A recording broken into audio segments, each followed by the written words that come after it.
Friends, मैं पीयूष आपका स्वागत करता हूं समर्पण आईएएस के यूट्यूब चैनल पे। और इस चैनल पे हम लोग लेके आ रहे हैं करंट अफेयर्स की सीरीज।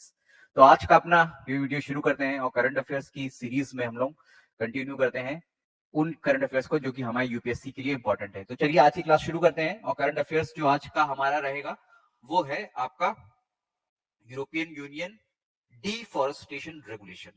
अब ये इंपॉर्टेंट है आपके एग्जाम्स के लिए। कहां पे इंपॉर्टेंट है? जब आप इन्वायरमेंट की बात करते हैं, जब आप इन्वायरमेंट कंजर्वेशन की बात करते हो तब, और इन्वायरमेंटल लॉज एंड पॉलिसीज की बात करते हो कि कौन सी लॉज और पॉलिसीज बन रही हैं, तो इन्वायरमेंट को बचाने के लिए, कंजर्व करने के लिए, प्रोटेक्ट करने के लिए, तो वहां पे ये टॉपिक इंपॉर्टेंट हो जाता है। हालांकि ये रेगुलेशन इंडिया की नहीं है, लेकिन जब इस रेगुलेशन का स्कोप देखेंगे तो हम लोग देखेंगे कि ये इंडिया के ऊपर क्या इम्पैक्ट डालता है और क्या इंडिया को भी इस तरह की रेगुलेशन लानी चाहिए कि नहीं लानी चाहिए। क्योंकि ये एक ईयू क्या है, एक डेवलप्ड कंट्रीज का ब्लॉक है, यूरोपियन यूनियन। और उन्होंने इस रेगुलेशन को लेके आए हैं किस लिए? वर्ल्ड भर के सारे फॉरेस्ट को बचाने के लिए। अब क्या है इसका स्कोप, हम लोग देखते हैं। आज के लेक्चर का स्कोप देखते हैं कि हम लोग क्या क्या पढ़ेंगे इसके अंदर। जैसे कि ये है ईयूडीआर के बारे में जानेंगे हम लोग। यूडीआर का गोल क्या है? यूरोपियन डिफॉरेस्टेशन रेगुलेशन को हम लोग यूडीआर बोल रहे हैं। इस गोल क्या है इसका, इसका स्कोप क्या है? एक बहुत ही इंपॉर्टेंट चीज है इसके अंदर, ड्यू डिलीजेंस प्रोसेस। तो उस ड्यू डिलीजेंस प्रोसेस के बारे में भी जानेंगे और इसका इंपैक्ट क्या होगा इंडिया के ऊपर, ये भी हम जानेंगे। तो चलिए आज का लेक्चर यहीं से शुरू करते हैं अपना। यूडीआर के बारे में जानते हैं। अब ये चर्चा में क्यों रहा? यूडीआर जो है वो मेनली एक इनिशिएटिव है यूरोपियन यूनियन का, जिसको यूरोपियन यूनियन की पार्लियामेंट ने पास किया है, ताकि जो फॉरेस्ट का डिफॉरेस्टेशन हो रहा है, फॉरेस्ट को उजाड़े जा रहे हैं, फॉरेस्ट का डिग्रेडेशन जो हो रहा है, डिफॉरेस्टेशन और फॉरेस्ट डिग्रेडेशन को टैकल करने के लिए या फिर उसको काउंटर करने के लिए ये एक इन्वायरमेंटल लॉज लेके आए हैं, एक इन्वायरमेंटल रेगुलेशन है उनका। अब ये फोर्स में आया था आपका जून 2023 में लागू किया था। तो अभी क्यों चर्चा में है? अभी चर्चा में है क्योंकि जब ये लागू किया गया था तो इसका इंपैक्ट जो डेवलपिंग कंट्रीज से पड़ रहा था, तो इसका इंप्लीमेंटेशन जो कि जून 2023 से होना था, उसका इंप्लीमेंटेशन डिले कर दिया गया और इंप्लीमेंटेशन की डेट बढ़ा दी गई। तो ये है क्या? तो ये क्या है? ये एक इनिशिएटिव है यूरोपियन यूनियन का, ठीक है, फॉर रिड्यूसिंग डिफॉरेस्टेशन, जो कि कॉज्ड बाय, ये गलत लिख गया यहाँ पे, जो कि यूरोपियन कंजम्पशन से, जो यूरोपियन पीपल्स हैं, ठीक है, जो यूरोप के लोग हैं, जो वो कंज्यूम करते हैं, जो खाते पीते हैं, और उसके अलावा मतलब नॉन एडेबल चीजों का भी जो कंजम्पशन होता है, उसका जो यूरोपियन कंजम्पशन होता है, उसका इम्पैक्ट, उससे होने वाला डिफॉरेस्टेशन को रिड्यूस किया जाए और फ्यूचर जनरेशंस के, वर्ल्ड के फ्यूचर जनरेशंस के लिए वर्ल्ड के फॉरेस्ट को बचाया जा सके या प्रोटेक्ट किया जा सके। तो मेनली दो शब्दों में बोला जाए तो क्या है? यूडीआर एक इनिशिएटिव है, एक पॉलिसी है, एक रेगुलेशन है यूरोपियन यूनियन की, जिससे कि डिफॉरेस्टेशन को रिड्यूस करने की कोशिश की जा रही है। जो किससे होता है? यूरोपियन यूनियन के अंदर होने वाले कंजम्पशन से। जो यूरोपियन यूनियन की मार्केट में कंजम्पशन होते हैं, जो यूरोपियन यूनियन के उपभोक्ता होते हैं, जो पीपल होते हैं, जो वो कंज्यूम करते हैं, कंज्यूम कैसे करते हैं? वो बाहर से इंपोर्ट करके, दूसरी कंट्री से इंपोर्ट करके जो कंज्यूम करते हैं, उससे होने वाला जो डिफॉरेस्टेशन है उसको रिड्यूस किया जा सके। अब होता कैसे है? अब मान लीजिए कि यूरोपियन यूनियन के अंदर कोई चीज इंपोर्ट हो रही है, जैसे मान लीजिए लकड़ी इंपोर्ट हो रही है, टिम्बर के लिए, फर्नीचर के लिए लकड़ी इंपोर्ट हो रही है। अब वो लकड़ी इंपोर्ट हो रही है, उसका फर्नीचर बनेगा, फर्नीचर कंज्यूम किया जाएगा यूरोपियन यूनियन की मार्केट में। लेकिन जब वो लकड़ी, फर्नीचर के लिए जब लकड़ी काटी गई होगी तो कहीं दुनिया के किसी फॉरेस्ट में काटी गई होगी, ठीक है। तो वो चीज ना हो पाए कि ऐसा प्रोडक्ट यूरोपियन यूनियन की मार्केट में एंटर ना कर पाए जो कि डिफॉरेस्टेशन करके बनाया गया है या फिर जिसके कारण डिफॉरेस्टेशन हुआ है। तो इस तरह का प्रोडक्ट यूरोपियन यूनियन के अंदर की मार्केट में एंटर ना कर पाए, उसके लिए यूरोपियन यूनियन की पार्लियामेंट ईयूडीआर लेके आई है। इसका इंप्लीमेंटेशन पहले जून 2023 में होना था, लेकिन जो एक्सपोर्टिंग कंट्रीज हैं, जो कि एक्सपोर्ट करती हैं यूरोपियन यूनियन में, उनकी तरफ से कुछ विरोध हुआ, कुछ अपोजिशन हुआ, तो इसके इंप्लीमेंटेशन को डिले कर दिया गया अभी नवंबर मंथ में। इसीलिए ये न्यूज में बना हुआ है। ये क्या है? इससे पहले ये ऐसा नहीं है कि ये अपने आप में कोई स्टैंड अलोन, इससे पहले ही यूरोपियन यूनियन का एक और रेगुलेशन था जो था टिम्बर रेगुलेशन, की यूरोपियन यूनियन के अंदर जो टिम्बर आ रहा है वो ऐसा टिम्बर ना हो जो कहीं पे फॉरेस्ट काट के या डिफॉरेस्टेशन या फॉरेस्ट को खराब करके, फॉरेस्ट डिग्रेड करके जिसको लाया जा रहा है, जिसको इंपोर्ट किया जा रहा है। तो इन्होंने क्या किया, उसका ये रिपील कर दिया टिम्बर रेगुलेशन को, उसके बदले में ईयूडीआर ले आए हैं। और ईयूडीआर का जो स्कोप है वो जो टिम्बर रेगुलेशन इससे पहले चलता था उसके कंपैरिजन में काफी बड़ा है। कैसे बड़ा है वो हम देखेंगे जब हम लोग बात करेंगे स्कोप ऑफ ईयूडीआर की। तो ईयूडीआर के गोल्स क्या क्या है? इसका गोल वही है जो मैंने बोला कि ये इंश्योर करना चाहता है कि जो प्रोडक्ट यूरोपियन मार्केट में आते हैं वो डिफॉरेस्टेशन फ्री हो, उनकी वजह से कोई भी डिफॉरेस्टेशन ना हुआ हो, उनकी वजह से कहीं पे भी पेड़ ना काटा गया हो, उनकी वजह से कहीं पे भी फॉरेस्ट ना उजाड़े गए हो। और उसके साथ साथ जो यूरोपियन यूनियन के अंदर की जो डोमेस्टिक लॉज है, डोमेस्टिक रेगुलेशंस है या डोमेस्टिक लेजिस्लेशन है, उनके साथ भी वो कंप्लायंट हो, उनके साथ भी वो कंप्लाई करता हो, चाहे वो रेगुलेशन जो है ह्यूमन राइट्स की हो या फिर इन्वायरमेंटल इम्पैक्ट की हो। जैसे फॉर एग्जांपल यूरोपियन यूनियन के अंदर कोई एक ऐसा इन्वायरमेंटल इम्पैक्ट का लॉ बना है जो ये बोलता है कि अगर इस प्रोजेक्ट की वजह से इतने ज्यादा फॉरेस्ट उगड़ रहा है या इतना ज्यादा एरिया फॉरेस्ट का डिस्ट्रॉय हो रहा है तो उस प्रोजेक्ट को नहीं लागू किया जाएगा या नहीं इंप्लीमेंट किया जाएगा। तो सिमिलरली अगर यूरोपियन यूनियन के बाहर भी उतने ही एरिया का फॉरेस्ट उजड़ रहा हो या उतने ही ट्रीज काटे जा रहे हो और उससे बनने वाला प्रोडक्ट यूरोपियन यूनियन के अंदर आ रहा हो तो उस प्रोडक्ट को भी यूरोपियन यूनियन के अंदर अलाउ नहीं किया जाएगा।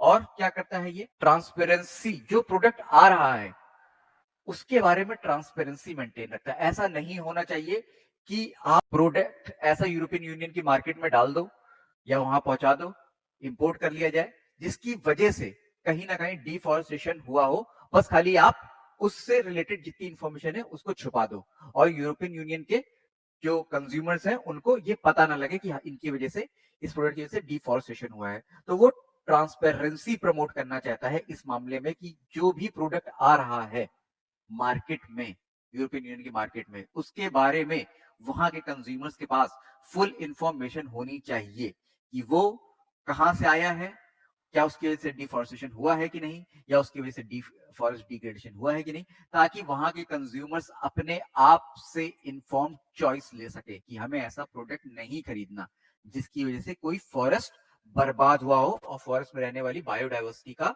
लॉस हुआ हो। और ट्रेसेबिलिटी को भी प्रमोट करता है कि हम लोग कि यूरोपियन यूनियन की जो अथॉरिटीज हैं और वहां के लोग हैं वो ट्रेस कर सकें ये प्रोडक्ट अल्टीमेटली आया कहां से। और ट्रेस करने का भी वही कारण है कि ट्रेस करके ये पता लगाया जा सके कि इसकी वजह से कहीं पे डिफॉरेस्टेशन तो नहीं हुआ है।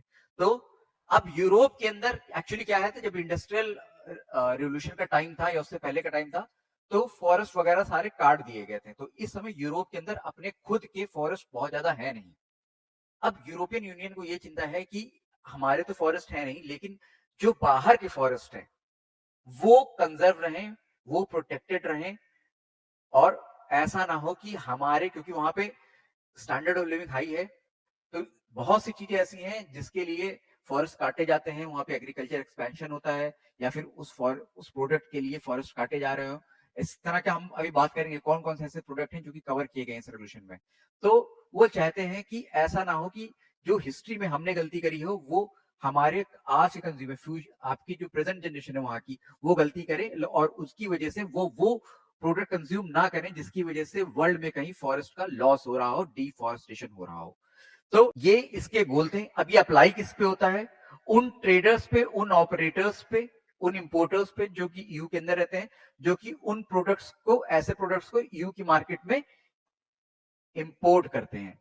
ऐसे ट्रेडर्स और ऑपरेटर्स के ऊपर ये लगता है, एक्सेप्ट वहां के जो स्मॉल और माइक्रो ट्रेडर्स या ऑपरेटर्स होंगे उनको छोड़ दिया जाए, जो बड़े हैं उनके ऊपर ये लागू होता है। और जैसे मैंने पहले बोला कि ये यूरोपियन यूनियन डिफॉरेस्टेशन रेगुलेशन जो है, इससे पहले एक टिम्बर रेगुलेशन चलता था और वो टिम्बर रेगुलेशन केवल टिम्बर, जो लकड़ी आ रही है उसको रेगुलेट करता था कि वो लकड़ी ऐसी ना हो जो जिसकी वजह से कहीं फॉरेस्ट का लॉस हुआ हो या जिसकी वजह से कहीं डिफॉरेस्टेशन किया गया हो। तो इसने उसको रिपील कर दिया। अब इसकी जगह पे यूटीआर की जगह पे आपका यूडीआर आ गया। और इस यूडीआर आने से जो डिफॉरेस्टेशन, पहले केवल टिम्बर की बात की जाती थी कि ऐसा टिम्बर ना आने पाए जिसकी वजह से डिफॉरेस्टेशन हुआ। अब इन्होंने क्या किया यूरोपियन यूनियन ने कि इसका स्कोप बढ़ा दिया और इस टिम्बर के साथ साथ कुछ और भी कमोडिटीज ऐड कर दी जो कि डिफॉरेस्टेशन के लिए कंट्रीब्यूट करती थी वर्ल्ड में कहीं ना कहीं, या फिर ये बोल लें जिनको डिफॉरेस्टेशन करके उगाया जाता था या बनाया जाता था, या फिर डिफॉरेस्ट डिग्रेडेशन उनकी वजह से होता हो। तो इन्होंने उन टिम्बर का स्कोप बढ़ा के और भी कम्युनिटीज ऐड कर दी अपने रेवोल्यूशन में, जिनकी वजह से वर्ल्ड में कहीं ना कहीं डिफॉरेस्टेशन या फॉरेस्ट डिग्रेडेशन होता हो। क्यों? क्योंकि उनको उगाने के लिए, उनको बनाने के लिए, उनको प्रोड्यूस करने के लिए जो स्पेस होता है वो डिमांड कहते हैं, बहुत लार्ज स्पेस डिमांड की जाती है, जिसकी वजह से फॉरेस्ट काटे जाते हैं। या फिर वो कोई ऐसा एग्रीकल्चर प्रोडक्ट हो जो कि फॉरेस्ट एरिया में फॉरेस्ट काट के वहां पे उस एग्रीकल्चर प्रोडक्ट को उगाया जा रहा हो, वहां के फार्मर्स उस फॉरेस्ट डिफॉरेस्टेड लैंड के ऊपर या फिर डिग्रेडेड फॉरेस्ट लैंड के ऊपर उस प्रोडक्ट को उगा रहे होंगे। ये चीज थी जिसकी वजह से इसका स्कोप बढ़ाया गया, और स्कोप बढ़ाया गया तो क्या हुआ, अब 7 कम्युनिटीज डायरेक्टली आ गई। अब ये इन्होंने यूडीआर ने जो कम्युनिटीज अफेक्ट होंगी उनके बारे में यहाँ पे बात की गई है। कौन कौन सी कम्युनिटीज हैं जो कवर की जाती हैं यूडीआर के अंदर? ऑयल पाम, जो आप खाने वाला ऑयल होता है, ऑयल पाम। सोया, वुड, जो टिम्बर की हम लोग बात कर रहे हैं, कोकोया, कॉफी, कैटल, बीफ, क्योंकि जो बीफ बनाया जाता है, जो कंज्यूम करते हैं यूरोपियन मार्केट में बीफ वो लोग कंज्यूम करते हैं, वो जो बीफ होता है वो उन फार्म्स पे बनाया जाता है, उन फार्म्स पे इन कैटल को रेस किया जाता है जो फार्म्स फॉरेस्ट को काट के बनाए गए हैं, या फॉरेस्ट के एरियाज में फॉरेस्टों को हटा के वहां पे पैस्टल लैंड्स बनाई गई होती हैं या फिर फार्म लैंड्स बनाए गए होते हैं। और रबर, इन्होंने खुद भी बता रखा है कि किसका सबसे ज्यादा प्रभाव पड़ता है, किसका इम्पैक्ट सबसे ज्यादा होता है फॉरेस्ट को फॉरेस्ट के डिग्रेडेशन पे या फिर डिफॉरेस्टेशन के ऊपर। तो ऑयल पाम उगाने में सबसे ज्यादा फॉरेस्ट बर्बाद होते हैं, फिर सोया को उगाने में, फिर वुड के लिए सबसे ज्यादा, उसके बाद तीसरे नंबर वुड है, फिर चौथे नंबर पे कोकोया है, पांचवे पे कॉफी है, फिर छठे पे बीफ है, और सातवें पे आपका रबर है। तो ये वो प्रोडक्ट्स की लिस्ट है जो कि इस यूरोपियन यूनियन डिफॉरेस्टेशन रेगुलेशन के अंदर कवर की जा रही है। अब केवल ये प्रोडक्ट्स हैं। अब इन प्रोडक्ट से मिलने वाले कुछ डेरिवेटिव्स भी हैं, ठीक है। ये तो उन्होंने सीधे सीधे प्रोडक्ट बता दिए कि ये वो प्रोडक्ट्स हैं जो डिफॉरेस्टेशन करके उगाए जाते हैं, और अगर इस तरह के प्रोडक्ट्स आ रहे हैं जो कि डिफॉरेस्टेड लैंड पे बनाए जा रहे हैं, प्रोड्यूस किए जा रहे हैं, तो फिर उनको यूरोपियन यूनियन की मार्केट में नहीं आने दिया जाएगा। लेकिन इनके साथ साथ कुछ और जो इनको बोला जाएगा इन स्कोप कम्युनिटीज, और इन स्कोप कम्युनिटीज के कुछ डेरिवेटिव्स को भी इन्होंने इसके अंदर अपने यूडीआर के अंदर कवर किया है। जैसे अब कैटल के मांस होता है, उससे तो बीफ बनता है, और कैटल रेजिंग की वजह से डिफॉरेस्टेशन होता है, लेकिन जो कैटल की स्किन होती है उससे क्या बनता है? लेदर। तो इन्होंने माना कि हाँ, लेदर के बनाने में भी डिफॉरेस्टेशन होता है, तो लेदर को भी कवर किया इन्होंने। और वुड से, केवल वुड नहीं, अगर वुड से कोई फर्नीचर बन रहा है तो उसको भी इन्होंने कवर किया, और कोकोआ से क्या बनती है? चॉकलेट बनती है। तो ये 3 डेरिवेटिव्स हैं, इन कमोडिटीज के डेरिवेटिव्स हैं, इनको भी इन्होंने कवर किया। और यूडीआर के अंदर स्ट्रिक्ट क्राइटेरियाज और रिक्वायरमेंट्स हैं इन कमोडिटीज के लिए, उनके डेरिवेटिव्स के लिए, कि अगर इस तरह का ये सातों प्रोडक्ट्स आते हैं मार्केट के अंदर तो इनकी वजह से कोई डिफॉरेस्टेशन नहीं होना चाहिए। तो ये इंश्योर करता है कि जो प्रोडक्ट्स खरीदे जा रहे हैं, यूज किए जा रहे हैं, इंपोर्ट किए जा रहे हैं या कंज्यूम किए जा रहे हैं यूरोपियन यूनियन के अंदर, वो बगैर किसी इन्वायरमेंट के, बगैर किसी फॉरेस्ट के डिस्ट्रक्शन के लाए जा रहे हैं। तो ऐसे ही प्रोडक्ट्स, इन सातों प्रोडक्ट, जो सातों कैटेगरीज हैं, इनमें वही प्रोडक्ट्स आएंगे जो कि बगैर फॉरेस्ट को डिस्ट्रॉय किए हुए बनाए जा रहे हैं। अगर उनकी वजह से कोई फॉरेस्ट डिस्ट्रक्शन होता है, डिफॉरेस्टेशन होता है, तो ऐसे प्रोडक्ट्स को यूडीआर के अंदर यूरोपियन यूनियन की मार्केट में लाना मना है। अब हम लोगों ने बात करी थी कि हम लोग और भी क्या चीज पढ़ेंगे, ड्यू डिलीजेंस प्रोसेस, कि ये तो लॉ हो गया, कि ये तो लॉ हो गया। अब इस लॉ को लोग इंप्लीमेंट कैसे करेंगे और कैसे इस बात को कंफर्म किया जाएगा कि हाँ, जो आ रहा है प्रोडक्ट, वो उसकी वजह से कोई डिफॉरेस्टेशन नहीं है। इसके लिए उन्होंने स्ट्रिक्ट ड्यू डिलीजेंस प्रोसेस रखा है। अब ड्यू डिलीजेंस प्रोसेस के अंदर क्या है कि वो ऑपरेटर्स और ट्रेडर्स जो कि स्मॉल और माइक्रो एंटरप्राइज नहीं है, उनको एक ड्यू डिलीजेंस प्रोसेस को इंप्लीमेंट करना पड़ेगा ताकि वो प्रोडक्ट्स को वो लोग इंपोर्ट ना कर पाए जिसकी वजह से डिफॉरेस्टेशन होता हो और उनको ऐसे प्रोडक्ट्स को यूरोपियन मार्केट में ना लाया जा सके।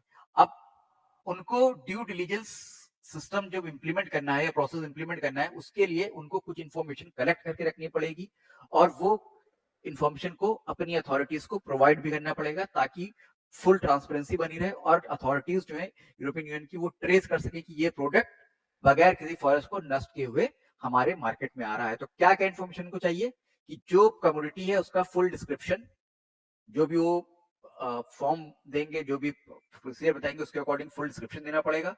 कंट्री ऑफ ओरिजिन, कहां से वो आ रहा है, साथ साथ वो रीजन कहां से वो आ रहा है, और उस कम्युनिटी का ज्योग्राफिकल कोऑर्डिनेट मतलब आपका लैटिट्यूड लॉन्गिट्यूड भी, ताकि European Union by satellite imagery ये पता कर सके कि ऐसा तो नहीं है कि यहाँ पे 2 साल पहले फॉरेस्ट था और अब यहाँ पे फॉरेस्ट नहीं है, तो इसका मतलब यहाँ पे फॉरेस्ट को काट के इस चीज को बनाया जा रहा है, इस प्रोडक्ट को बनाया जा रहा है, चाहे वो वुड हो, चाहे वो बीफ हो, चाहे वो कोकोया हो, चाहे वो कॉफी हो।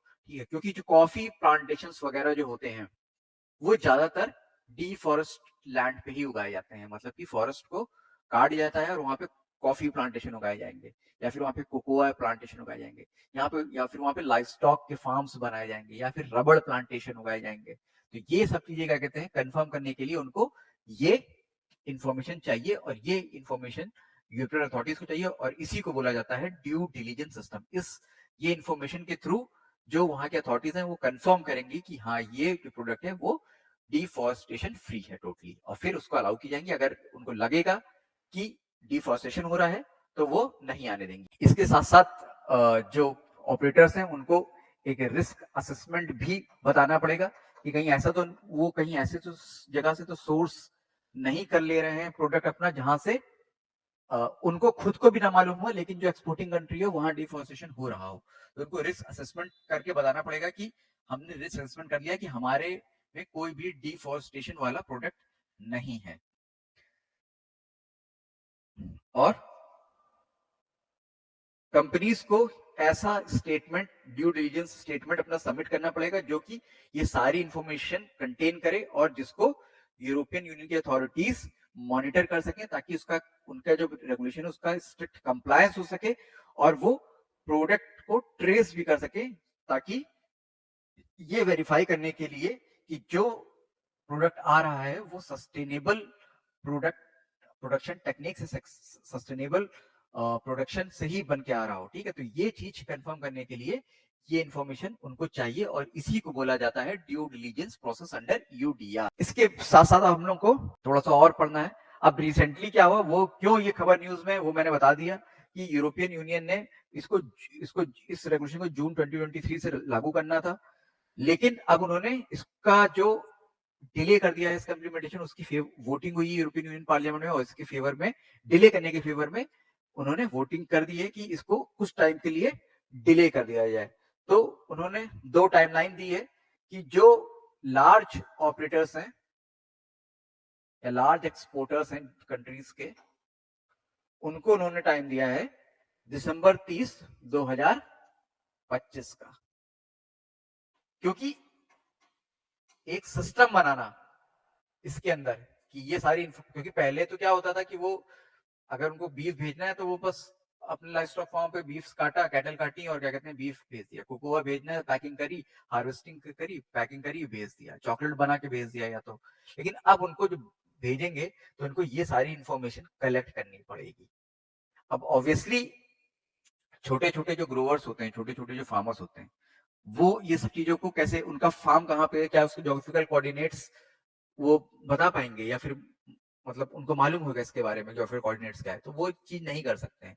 तो वहां की जो एक्सपोर्टिंग कंट्री है जैसे इंडिया है तो उसकी आपको उसकी अथॉरिटीज होंगी या फिर वहां पे जो प्लांटर्स हैं, प्लांटेशन हैं, उनका कोई एसोसिएशन होगा जो इस चीज को करके दे, क्योंकि यूरोपियन यूनियन को तो मतलब है कि उनको इन्फॉर्मेशन ये मिले।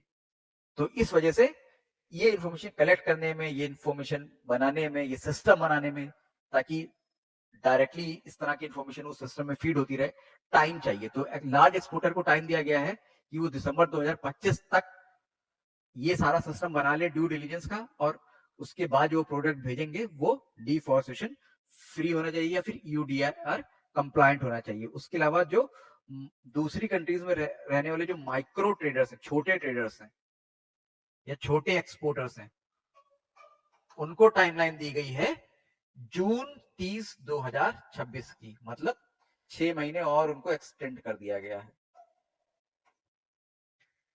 कि आप ये सिस्टम जो है ये सिस्टम डेवलप करने के लिए आप जून 30, 2026 तक का टाइम लो, ऐसा सिस्टम डेवलप करो, ड्यू डिलिजेंस सिस्टम। उसके बाद हमको जो आप प्रोडक्ट भेजोगे उसके साथ साथ ये इंफॉर्मेशन वगैरह आनी चाहिए, उसके साथ साथ ये इंफॉर्मेशन आप कैरी करके भेजोगे, तभी आपका प्रोडक्ट हम यूरोपियन मार्केट में घुसने देंगे। अब ये इन्वायरमेंट से रिलेटेड न्यूज हो गई, ठीक है, हमारे कंट्री की नहीं है, यूरोपियन यूनियन की है इन्वायरमेंट से रिलेटेड। लेकिन ऑब्वियसली हम लोग पढ़ क्यों रहे हैं, क्योंकि इसका कुछ ना कुछ इम्पैक्ट पड़ेगा हमारे मार्केट पे, हमारे एक्सपोर्टर्स पे, हमारी इकोनॉमी पे, इसलिए हम इसको पढ़ रहे हैं। तो ये इकोनॉमी का भी बोल सकते हैं और इन्वायरमेंट से रिलेटेड भी एक टॉपिक है। अब इंडिया में क्या है, कॉफी का बहुत बड़ा प्रोड्यूसर है, तो इंडिया की जितनी भी कॉफी बनती है, जितनी भी कॉफी हम प्रोड्यूस करते हैं, उसका 70% of Indian coffee goes to EU. हम लोग यूरोपियन यूनियन में एक्सपोर्ट करते हैं। अब कॉफी उसके अंदर हमने देखा था जो स्कोप है उसके अंदर कॉफी इंक्लूडेड है, तो कॉफी चूंकि इंक्लूडेड है तो इस यूडीआर का इंपैक्ट इंडिया के कॉफी ग्रोअर्स या कॉफी प्लांटेशंस के ऊपर पड़ेगा। क्या पड़ेगा, क्योंकि जो यूडीआर को अगर आपको कंप्लाई करना है, उसका कंप्लायंस है, तो वो एक प्लांटर्स और ग्रोअर्स के ऊपर एक कंप्लायंस बर्डन रखेगा कि उनको इस तरह की इंफॉर्मेशन कलेक्ट करके या बना के देनी पड़ेगी। तो इसकी वजह से उनके ऊपर पैसे लगेंगे। छोटे प्लांटर्स हैं या बड़े प्लांटर्स हैं, उनको इस पूरा जो प्रोसीजर होगा उसको फिल करने के लिए, उसको बनाने के लिए, उसको ट्रेस करने के लिए आदमी रखने पड़ेंगे, टेक्नोलॉजी रखनी पड़ेगी। ये सब चीजें उनके ऊपर टेक्नोलॉजिकल रिसोर्स लगेंगे, जिन प्लांटर्स और ग्रोअर्स के ऊपर टेक्नोलॉजी कुछ लगेगी, उसके लिए उनको पैसा खर्च करना पड़ेगा। अब एक आदमी सीए वगैरह इस टाइप का रखना पड़ेगा जो कि इनको रिकॉर्ड्स मेंटेन करके रखे, तो उसके लिए फाइनेंशियल रिसोर्सेस लगेंगे। और इस तरह के फाइनेंशियल रिसोर्सेस, उनको टेक्नोलॉजी जो लगेगी उसके ऊपर पैसा खर्च करना पड़ेगा, ह्यूमन स्टाफ रखना पड़ेगा, उसके ऊपर पैसा खर्च करना पड़ेगा। जो भी रिसोर्स उनको खर्च करने पड़ेंगे, वो यूरोपियन यूनियन ऐसा तो है नहीं कि उनको कंपनसेट करेगा, उसके बदले में पैसा देगा, ये उनको अपनी जेब से खर्च करना पड़ेगा। और जब जो कि जेब से खर्च करना पड़ेगा इंडियन कॉफी ग्रोअर्स को, तो ऑब्वियसली क्या है कि उनकी प्रॉफिटेबिलिटी कम हो जाएगी। यूरोपियन यूनियन मार्केट, वो जो चीज पहले वो मान लीजिए 10,000 की कॉफी भेज रहे थे, अब उनको यूडीआर को कंप्लायंट करने के लिए अपनी जेब से कुछ पैसा खर्च करना पड़ रहा है, कुछ लोग रखने पड़ रहे हैं, कुछ टेक्नोलॉजी मेंटेन करनी पड़ रही है, तो वो क्या, उसी का जो भेजेंगे, जो उसी उसकी कॉस्ट लगेगी वो अपने प्राइस में ऐड कर देंगे। अब वो 10,000 की जगह वही कॉफी 11,000 में यूरोपियन मार्केट में बेचेंगे। तो क्या हुआ, उसके सामने कोई दूसरी कंट्री है जो कि 10,000 की बेच रही है, तो इनकी कम खरीदी जाएगी, उसकी ज्यादा खरीदी जाएगी, तो प्रॉफिटेबिलिटी कम होगी। तो रिसोर्स लगेंगे और रिसोर्स के बदले में प्रॉफिटेबिलिटी बढ़ नहीं रही है, प्रॉफिटेबिलिटी उनकी कम ही हो रही है। अब इस मामले में कुछ कंट्रीज इंडिया से आगे हैं, और ये क्या कहते हैं, कुछ कंट्रीज जो है वो इंडिया के जैसे ही हैं, जिनको अब अपनी जेब से पैसा खर्च करना पड़ेगा, चाहे तो वहां के प्लांटर्स और ग्रोअर्स के एसोसिएशन खर्च करें या फिर वहां के गवर्नमेंट ऑफिशियल्स करें, क्योंकि गवर्नमेंट भी एक स्टेक होल्डर होती है कहीं पे एक्सपोर्ट करने पे। जैसे इंडिया में क्या है, इंडियन गवर्नमेंट ने कॉफी बोर्ड ऑफ इंडिया बना रखा है, ताकि कॉफी का प्रोडक्शन, उसका एक्सपोर्ट, उसका कंजम्पशन वगैरह जो है, उसकी सेल, वो सब रेगुलेट की जा सके। तो कॉफी बोर्ड बना रखा है इंडिया ने। अब इंडिया दो चीजें भेजता है यूरोपियन यूनियन में प्राइमरली, जो कि यहाँ पे लिखी हुई थी, एक कॉफी और दूसरा रबर। अब जब हम बात कर रहे थे कुछ कंट्रीज है, for example Brazil, for example Vietnam, ये जो है ये भी कॉफी के बहुत बड़े ग्रोअर्स हैं, और इनके पास पहले से ही ये सिस्टम मेंटेन है कि उनकी कॉफीज जो है उनके जो प्लांटर्स हैं, जो उनके ग्रोअर्स हैं, वो बड़े बड़े हैं, उनके पास ये सिस्टम पहले से ही बना हुआ, वो पहले से ही प्रिपेयर है कि उनको इस तरह की इंफॉर्मेशन देनी पड़ सकती है यूरोपियन यूनियन में या नॉर्थ अमेरिका में, यूएस वगैरह में। तो उन्होंने इस तरह के सिस्टम बना रखे हैं वहां के प्लांटर्स ग्रोअर्स ने भी और वहां की गवर्नमेंट ने भी। तो ऑब्वियसली अब उनको कंप्लाई करना इजी रहेगा रिलेटिवली, तो वो आसानी से कंप्लाई करेंगे और उनकी कॉफी ज्यादा बिकेगी। ब्राजील और वियतनाम जैसी कंट्रीज की उनके कंपैरिजन में इंडिया के कॉफी ग्रोअर्स को थोड़ी सी प्रॉफिटेबिलिटी कम पड़ेगी, क्योंकि उनको इस कंप्लायंस करने में थोड़ा सा बर्डन पड़ेगा। अब बर्डन ना पड़े इसके लिए इंडियन गवर्नमेंट कुछ कर रही है। क्या कर रही है? मैंने बोला कि हम लोग कॉफी भेजते हैं तो उसके लिए कॉफी बोर्ड ऑफ इंडिया है,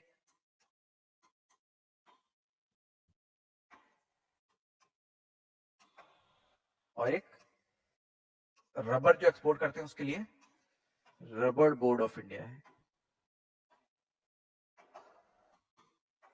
और दोनों ही बोर्ड जो हैं, दोनों गवर्नमेंट एजेंसीज हैं, ये काम कर रही है। एक कॉफी बोर्ड जो है वो एक प्लेटफॉर्म डेवलप कर रही है कॉफी प्रोड्यूसर्स के लिए, ताकि वो आसानी से यूडीआर कंप्लायंस कर सके। मतलब वो एक सिस्टम डेवलप कर रही है जिसमें क्या होगा, एक प्लेटफॉर्म डेवलप कर रही है जिसमें जो कॉफी ग्रोअर्स हैं वो सारी इंफॉर्मेशन जो इन्होंने मांगी यूरोपियन यूनियन ने उसको डाल देंगे, और वो information coffee board of India store कर लेगा, और जब भी एक्सपोर्ट की जाएगी तो वो इन्फॉर्मेशन अब प्लांटर्स ग्रोअर्स को भेजने की जरूरत नहीं है, वो इन्फॉर्मेशन यू की वो कॉफी बोर्ड जो है वो प्रोवाइड करेगा। सिमिलरली ये रबर बोर्ड ऑफ इंडिया ने एक कंपनी के साथ एग्रीमेंट किया है जिसका नाम है TRST01, जो कि एक हैदराबाद की कंपनी है, हैदराबाद बेस्ड कंपनी है, हैदराबाद की कंपनी है ये। उसके साथ एक एग्रीमेंट किया है एज अ टेक्नोलॉजी पार्टनर, और वो क्या करेगी, वो ड्यू डिलिजेंस सर्टिफिकेट जो है वो जो रबर एक्सपोर्टर्स हैं उनको ड्यू डिलिजेंस सर्टिफिकेट प्रोवाइड करेगी या ड्यू डिलिजेंस सर्टिफिकेट इश्यू करेगी। तो ये रहा हमारा यूडीआर का जो इंपॉर्टेंस है वो मैंने बताई इस लेक्चर में कि यूडीआर क्या होता है, उसका गोल क्या है, उसका स्कोप क्या है, कैसे वो इन्वायरमेंट से रिलेटेड है, कैसे वो इकोनॉमी से रिलेटेड है, उसके ऊपर इंडिया इकोनॉमी के ऊपर क्या उसका इम्पैक्ट पड़ेगा, ये सब हम लोग ने काफी कॉम्प्रिहेंसिवली इस लेक्चर में कवर किया।